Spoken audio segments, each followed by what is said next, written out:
पंचम श्रेणी छात्रों को काम लगाई परित्यक्त पायखाना भांगुले प्रधान शिक्षयित्री छात खसी 2 जन छात्र हेले गुरुतर। छात्र 2 जन होती टाईसिरा ग्रामर संतोष कारुआ एवं राजा नायक।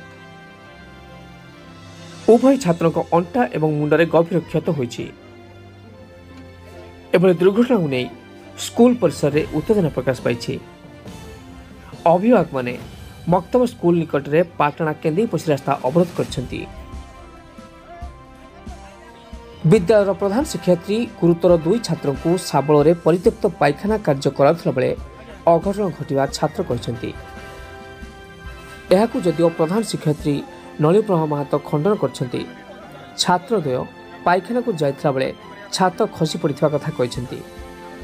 तेबे बीओ पूर्णचंद्र मांतो, एबीओ सचिदानंद सेठी, विजय ओझा, जीपीओ रश्मिरेखा महांती घटनास्थल पहुंची स्थिति अनुधान करछंती।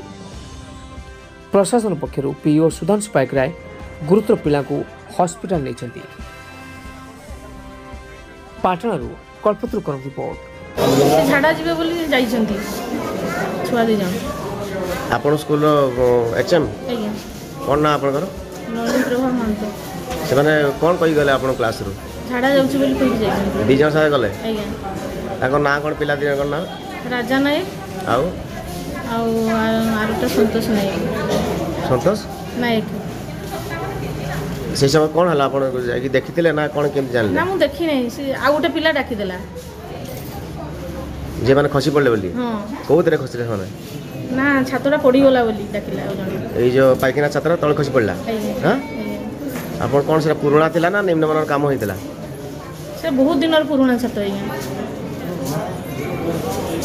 स्कूल आरंभ होला दिन बोधे रहितबो कि कोन सेटा आपण रिपोर्ट करथिले आपण पुलिस ऑफिसर को रिपोर्ट करथिले ना से तो डैमेज आइज बोली यूज भी हो नथिला से डैमेज टा कतळ कोन छुआ जीवे भांगिवे कोन पडिवे आपण रिपोर्ट करथिले कि ना मु भांगिबी बोली व्यवस्था करिथिली किंतु भांगी नै ओधा भंगा कि रहितला।